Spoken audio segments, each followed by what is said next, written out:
Je dirais au passage que pendant toutes ces années,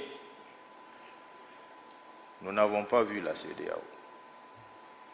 La CEDEAO n'était pas présente, ne serait-ce que même un témoignage de compassion à des occasions où nous avons été meurtris, attaqués. On a perdu des centaines de personnes. Un message de la part de la CEDEAO pour témoigner sa solidarité face au deuil national qui ont été décrétés plusieurs fois dans ce pays. On n'a pas vu la CEDEAO.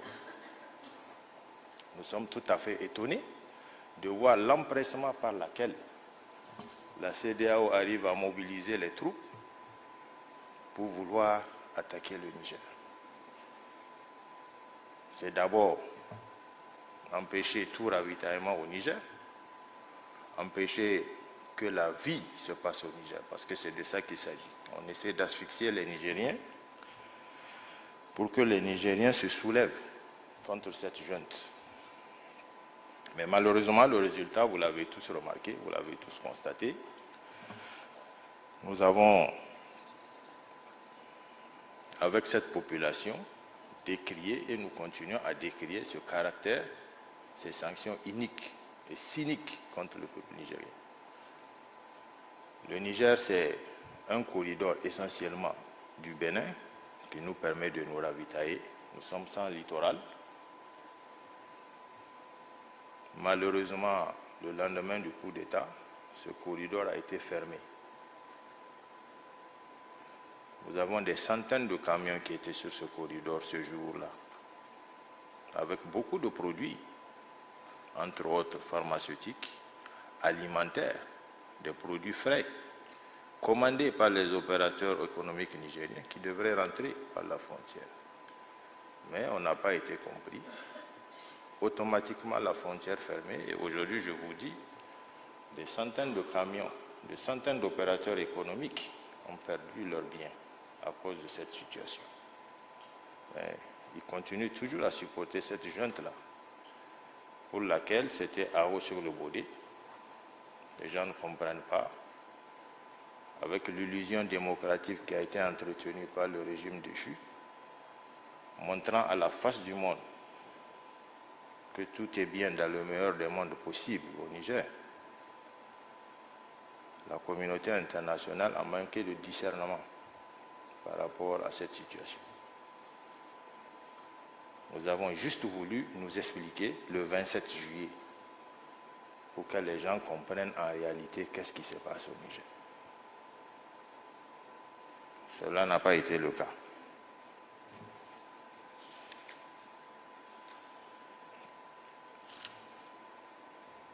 Donc avec, comme je le disais, la rapidité et voire même une célérité, la CEDEAO a très vite fait d'organiser des troupes, non content de l'embargo qu'elle a pu imposer au Niger, que ce soit surtout pour les produits pharmaceutiques. Elle s'est crue devoir de venir attaquer le Niger pour soi-disant replacer le président Bazoum sur son pouvoir. Ça vaut quand même que c'est une utopie. On ne peut pas, dans de telles circonstances, dire qu'il va falloir venir attaquer le Niger et replacer le président. Militairement, on sait que ce n'est pas possible. C'est du domaine du fantasme. Quand nous savons dans quelles conditions se trouve le président et qu'aujourd'hui, je ne sais pas si cette technologie existe pour pouvoir venir chercher le président Bazoum. Nous le disons haut et fort, à une seule condition. Si on force, peut-être c'est son cadavre qu'il faut chercher. Et si tel est l'objectif, peut-être que l'attaque pourrait être justifiée. Et si ce n'est pas le cas, je ne vois pas dans quelles conditions on pourrait revenir essayer de replacer le président Bazoum en selle. Donc, nous appelons à ce qu'on aille de l'avant, qu'on s'assoie, qu'on discute, que vous nous écoutiez, qu'on trouve les justificatifs, qu'on vous explique les raisons, pourquoi c'est arrivé, comment c'est arrivé et comment nous pouvons nous pensons nous en sortir. Je pense qu'aujourd'hui, ce forum, essentiellement, se pose la question fondamentale de savoir comment sortir de cette situation. Nous l'avons dit, nous sommes venus essentiellement pour un problème sécuritaire qui date de plus de 10 ans. Nous voulons le résoudre très rapidement. Mais vous connaissez la situation du Niger. Il y a des économistes ici parmi vous qui savent un peu ce que c'est que le Niger, à tout point de vue. Donc, par rapport à ça, vous savez très bien que ce n'est pas quelque chose qui peut se régler en 6 mois ou en 9 mois. Si cela pouvait être possible, nous avons eu plus de 5000 partenaires français qui avaient été annoncés dans le Sahel depuis plus de 10 ans, qui ne sont pas arrivés à résoudre le problème. Et pourtant, qui connaît la capacité de la France? Donc, nous avons pris sur nous de dire qu'on ne va pas dépasser 3 ans. On ne dépassera pas 3 ans. Et nous savons que c'est assez réaliste. C'est vous qui êtes les experts. Vous pouvez apprécier. Et aussi, même dans ce délai que nous avons pris, c'était de demander que le forum auquel nous allons appeler la population, le peuple nigérien, le forum inclusif, qui sera convoqué sous peu, pourra décider autrement. S'il décide que c'est moins de 3 ans, ce serait moins de 3 ans. Donc voilà ce que nous, on a dit concernant cette sortie de crise.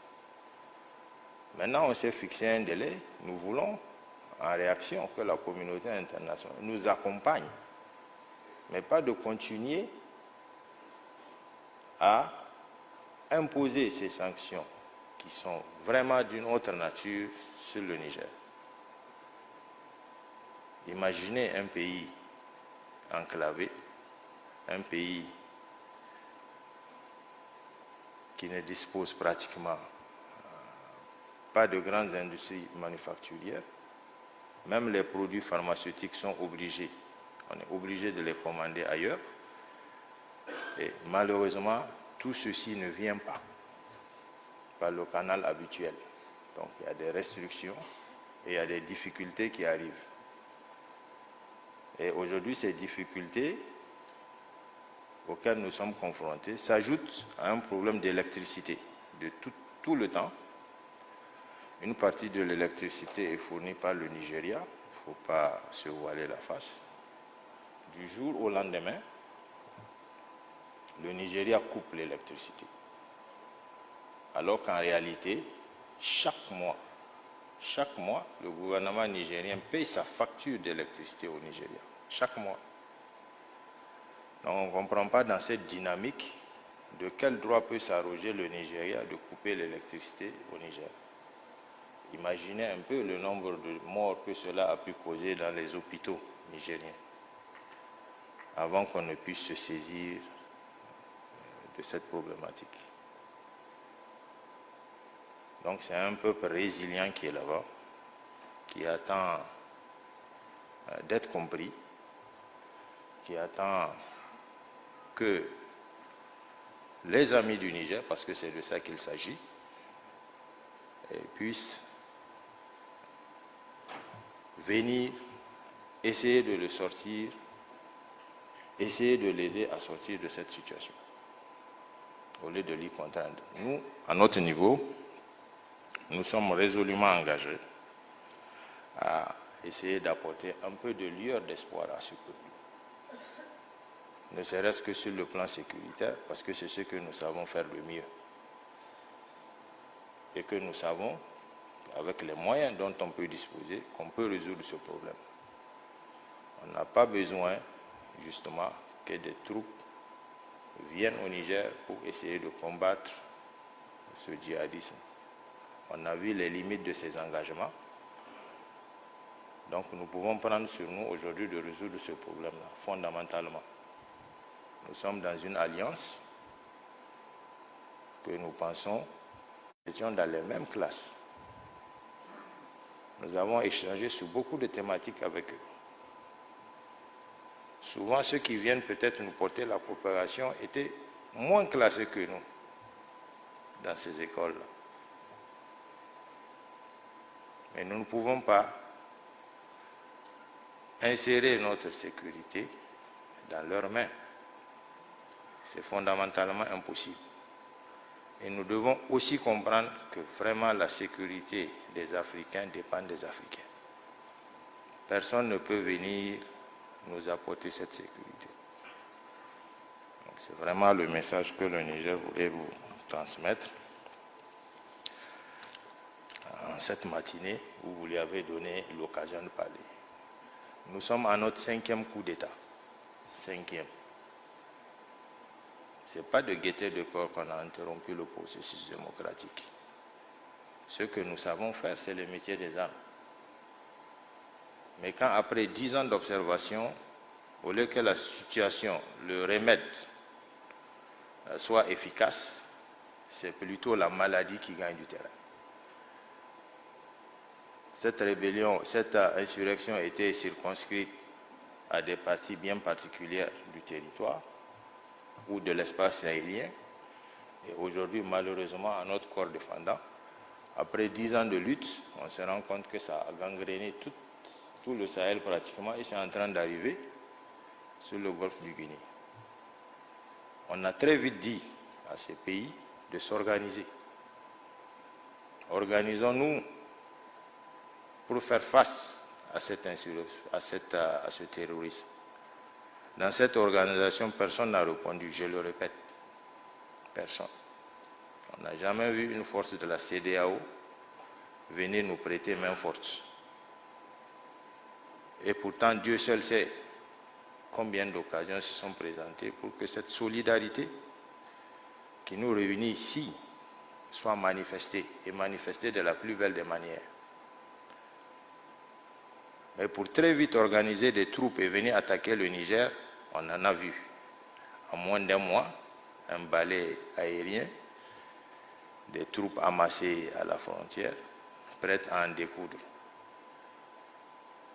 On avait dit une chose, attaquer le Niger, c'est la fin de la CEDEAO. Ça, au moins, c'est inéluctable. C'est inéluctable. Nous avons à notre actif 10 ans de terrorisme. Ce n'est pas rien en matière d'engagement militaire. Ce n'est pas rien. C'était des hauts et des bas. Et ça continue jusqu'à aujourd'hui où je vous parle, il y a des attaques. Ça continue de plus belle. Sauf que cette fois-ci, on a vraiment compris de quoi il s'agit. Maintenant, peut-être, si vous êtes intéressé à savoir exactement de quoi il s'agit, c'est peut-être de venir au Niger et nous écouter. Là, en ce moment, on va vous dire de quoi il s'agit exactement. Donc, nous appelons à votre solidarité. Nous pensons, comme vous avez eu quand même la responsabilité de nous appeler, vous allez essayer de transmettre nos messages à ceux qui, malheureusement, sont allés dans l'escalade, ils sont allés dans cette situation. Et aussi à l'intention maintenant de tous les pays, essayons de faire le discernement. Sortons du schéma amitié entre présidents. Ça ne donne rien du tout. Aujourd'hui, les Africains, on a beaucoup compris. Un pouvoir, ce n'est pas une affaire d'amitié. Un pouvoir, ça lie les peuples.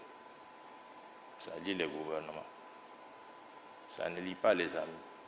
Ce n'est pas parce que je suis un ami qu'il faille, coûte que coûte, dire, bon, il a perdu son pouvoir, il faut le remettre en selle. Ce n'est pas de ça qu'il s'agit. Et un pouvoir qu'il a acquis comment? Vous avez la réponse. Nous, on a toujours été appelés la grande muette. De loin, on observe tout ce qui se passe. Et on comprend ce qui se passe. Nous voyons ce qui se passe. Donc, par rapport à ça, il n'y a pas de doute. Quand nous sortons et que nous voulons vraiment nous approprier de certaines thématiques qui engagent la vie de tout le monde, je pense qu'il faut nous écouter. Le Niger est un verrou pour les pays du Golfe. On n'a pas besoin de le démontrer. Si le Niger aujourd'hui est assailli de tous côtés et que le Niger résiste, il faut vous demander comment nous faisons. C'est au prix d'énormes sacrifices. Nous avons été dans ces écoles occidentales. Nous connaissons ce qu'il y a comme moyen qui puisse lutter par rapport à ça. Souvent, nous sommes incapables de le faire parce que nous ne disposons pas des moyens. Pourquoi? Parce que même l'achat des moyens répond à une stratégie, répond à une géopolitique, répond à beaucoup de choses. Nos pays, nous sommes là face à des gens où même la munition, la simple munition, nous ne fabriquons pas, pour la plupart de nos pays. Ça veut dire que la munition même est arrivée d'ailleurs. On se rend compte que ces terroristes ont toujours du poil de la bête. Qui leur donne les moyens? Facile à dire. Ils attaquent les troupes, ils dépouillent les troupes, ils ont les munitions. Mais vous savez pertinemment que ce n'est pas suffisant. Ce n'est pas ce qu'une compagnie peut transporter qui peut permettre aux djihadistes de mener un combat pendant 1 an. Là, c'est une utopie. Donc, il y a beaucoup de questionnements qu'il faut se poser. Si nous voulons réellement que cette paix soit une réalité dans notre espace et en Afrique tout entière. Donc, vraiment, voilà ce que j'ai tenu à dire. Pour ne pas trop m'épancher, il y a beaucoup de choses dont vous avez la maîtrise, qu'on n'a pas besoin justement de refaire ici. Mais sachez que le Niger est disposé à l'écoute. Le Niger a un peuple qui souffre. Il souffre. Parce que tout simplement, il n'a pas été compris. Et l'engagement que nous avons vu de ce peuple, c'est un peuple qui est vraiment engagé, et très engagé. Donc la meilleure façon, je pense pour nous tous, c'est de nous comprendre, de nous écouter et de venir expliquer. On n'a jamais dit qu'on est venu pour s'éterniser au pouvoir, on ne l'a jamais dit. On a bel et bien dit moins de 3 ans. Ça, c'est un délai. Un délai qui nous semble raisonnable. Pour qui? Un délai durant lequel nous pensons que le problème sécuritaire peut trouver un début de solution. Nous n'avons pas l'ambition de dire qu'on peut finir avec le terrorisme, non. C'est une affaire mondiale, on le connaît, on le sait très bien. Mais au moins,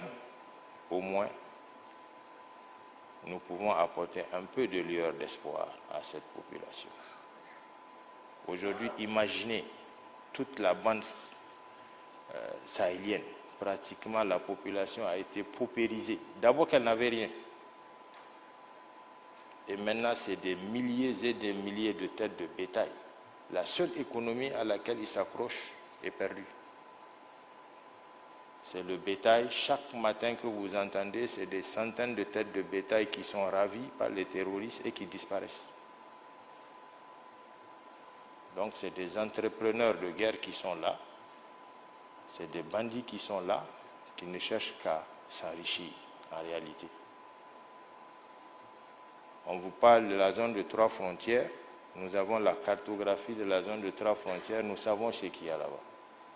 C'est truffé de mines d'or. Donc aujourd'hui, c'est entretenu parce que tout simplement, les gens se retrouvent là-bas.